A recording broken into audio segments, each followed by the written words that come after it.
handshakes from Parkinson's? Yes, and you notice my hand shaking? And how long ago did the Parkinson's start to set in? About a year and a half ago. I was born with essential tremor. Essential tremor shakes when you pick something up. Parkinson stops when you pick something up. When the Parkinson stops, the essential tremor immediately takes over. They got you all in. There's also another one. You ever see somebody so scared they shake? Yeah. That I exercise the neurologist. If being scared could make your hand shake, if that was part of essential tremor, he says no, no, no. He said, but that's another kind of tremor, and he had a name for it. I think I forgot the name, but I think I got that also. You have all the tremors? All the three tremors. What are you scared of, you think? It's mental. You don't know. The mind works without even you knowing it.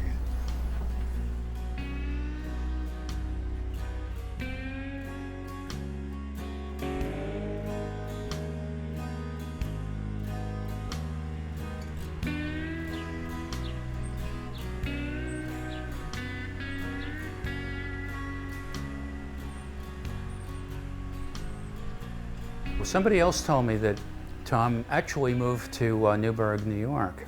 I know that he moved there because his wife took an engineering job for IBM. When I got up there, he greeted me on the porch and I said to him, Thom, I'm shocked that you moved out of New York. You never were comfortable being outside of it. And he said, but think about this. I always lived a couple blocks from the Hudson River. When I was a kid in Harlem, we lived near the Hudson River. When I was on the Lower East Side, I wasn't far from it. And then he pointed and he said, and there it is, 2 blocks away.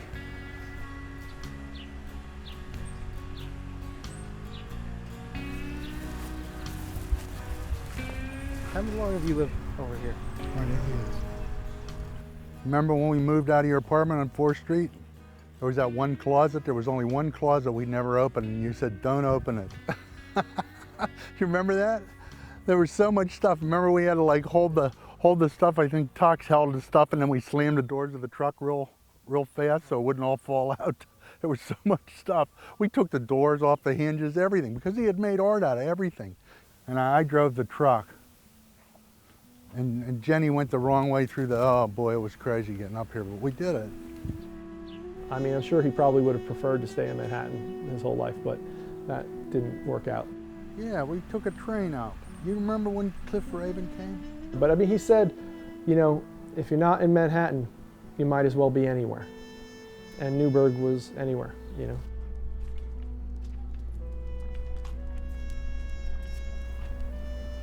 It's definitely a pilgrimage. I always feel great after I go. Well, first, you know, you make an arrangement to go see him. Visits by referral only. Once the dog mellows out, then you can kind of walk a little bit more freely around and he'll start to show you, you know, all this amazing art that he's been making since he's moved up there and probably even before he was up there.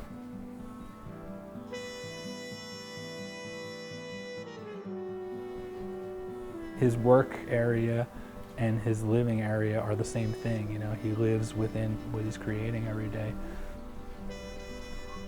Going into Thom's home studio was like the next level for me. Like I'd seen his tattoos, I had seen some of the art that he had been making, but to see it in his place is like, now you're seeing the true living art, you know, it's everywhere.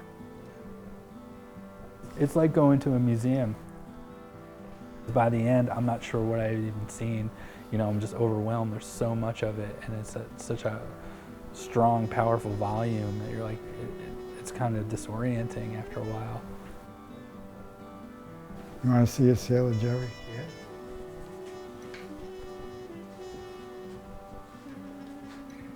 Yeah. Is that an original? Yes. And you put this Gotham tattoo stamp on it? Yes. It belongs to me. I can do anything I want with it. That's the way I feel about art. If it belongs to you, you can do anything you want with it. Unless you made a deal with the artist that you couldn't touch it. I collect all kinds of things. I've noticed. I think they're nice. They're good looking. Thom and I were always hunting for objects. We'd go trashing, go into stores and antique stores and junk shops, and, we were always looking for objects, constantly. That was one of his big things, he got a lot of inspiration out of, like, anything.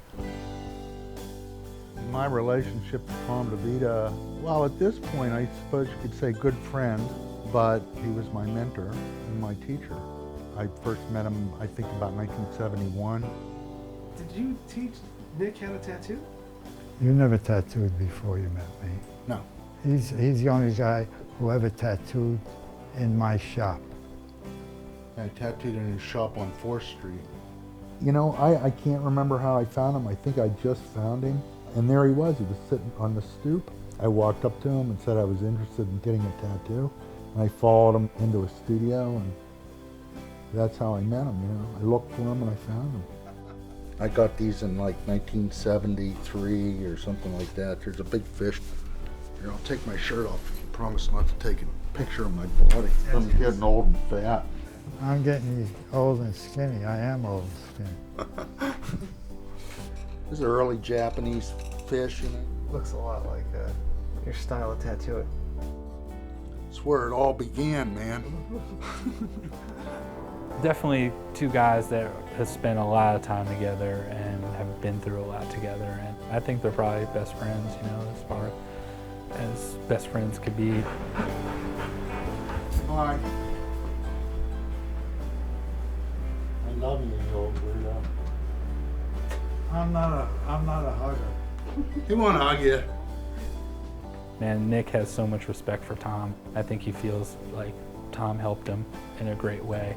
Well, when I met him, he was probably 40. I was 19. I was trying to make art, and I was doing everything you have to do to stay alive in New York. I was driving a cab, I was doing landscaping, I was doing whatever, whatever I needed to do, It was basically just a working stiff, with an idea that I wanted to be an artist, I found Thom, I saw what he was doing, I really got turned on by it, by the fact that he was actually an artist.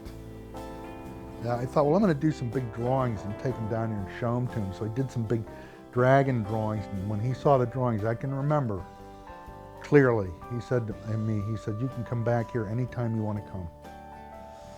I said, okay, ma'am. I was there all the time. deVita's influence was enormous on me, Thom taught me the mental part of it, the attitude, the lifestyle, and how you create your own reality. He was my greatest influence.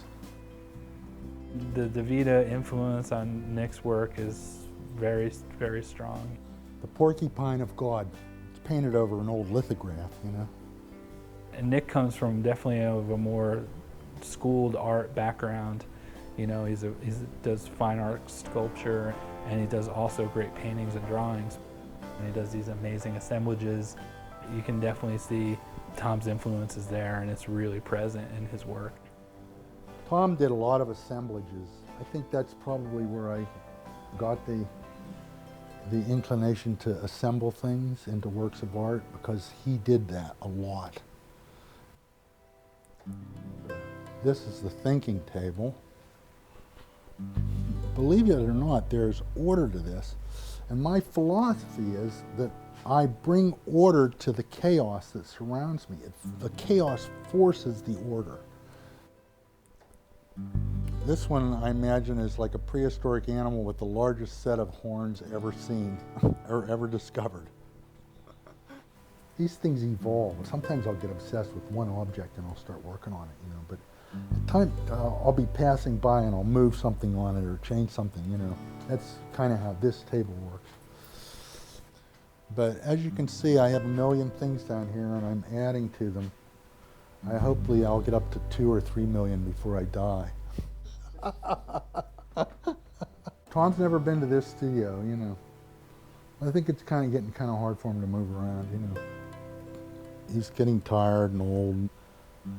Who knows? He may live to be 100. I hope he does. I hope he lives to be 200. I hope he outlives me, because I don't want to see him go ever.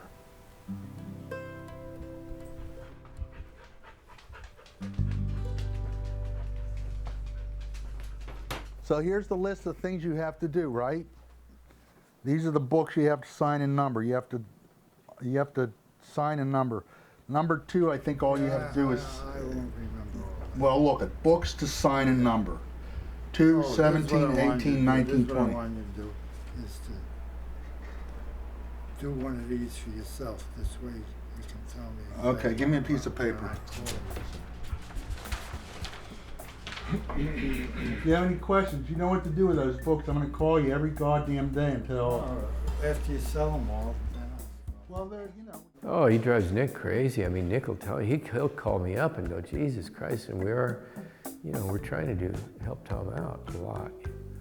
But he's just who he is. what were we gonna do? We're going to work on my piece here. Oh, we're gonna do it on the original. No, on Got- this one, yeah, yeah, right, on the original, right, not on the okay. book. Okay, I'm confused. We collaborated on a bunch of stuff. He would send me stuff and then I'd redo it and then he'd redo it and finally he told me ultimately I didn't know what I was doing and he quit. He didn't like what I was doing. Now you're gonna make the whole goddamn thing where it never show up. You don't like it, you can erase it. If I don't like it, I can erase it.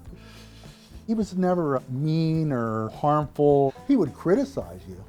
There's no two ways about that, you know. He would say, well, you know, he'd say, do you like this? And I'd say, no, I don't like it. And he'd say, well, you know, you just aren't advanced enough to like it.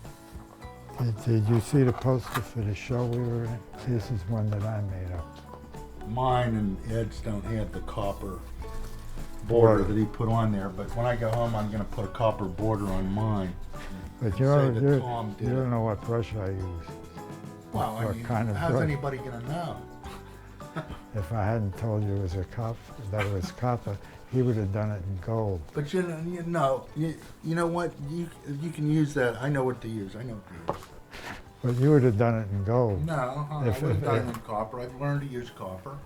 He could be argumentative, but I think a lot of that was he liked to play a lot of semantics. That's me getting tattooed. I'm not sure who took this photo. Do you remember? I claim all them things to be mine. I'm the director. But you couldn't do the tattoo and take the photo at the same time, so someone had to take it. That's not important. You ever get nervous that you're gonna miss a speaker in there? Always. But he'll tell me that that I misspoke. It's true, but it's a little mixed up. No, that's not what I'm saying. Oh. I say, yes, yeah, no. Ed still had the stencil for your dragon on the center of your chest. No, he doesn't. No? I got the stencil. Oh yeah? I was thinking about it the other day, but I haven't seen it for a while. Do you think maybe he took it? No. Unless I got another stencil and I gave him that one. Thom is an au contraire kind of character. His whole thing is kind of arguing and setting up debates. And it's kind of very kind of a certain kind of Italian, little Sicilian kind of thing, throwing a lot of salt in there and the fire and getting the sparks going, you know. Hux machines, and you could tattoo with them, but it was tough. It was tough to get the color in with them, but No, you could tattoo with a Spalding machine if you know how to tattoo. right. That's true. But If you don't know how to tattoo, you got to go to somebody else maybe. do you understand my point? Like with a better tool, No. you could. I don't know if I've ever seen Thom visibly excited in my life, except if he gets mad about something. He's really stubborn. He's really opinionated, you know. I mean, you can get in an argument with him about what the correct term is if you're, you know, locking the car door or I mean, just little, you just get into stuff all the time. What's this guy you mentioned the other day? R. Crumb. Yeah, I disliked him. You don't like R. Crumb? No, I don't like cartoons. You understand that? But you got nothing against R. Crumb. I don't know him, so I don't know anything about him. I don't like his work. You don't We- like his work. I don't like cartoons. Okay, all right. You- Okay, you don't like cartoons. I get the point. You didn't even like Al Cap? Not even Al Cap. Do a lot of kids skateboard past your... No, not that many. Thom puts rocks out there so they can't do it. No, I don't mind kids. It looks all right for kids to be, but for grown-ups to be on a skateboard, looks stupid.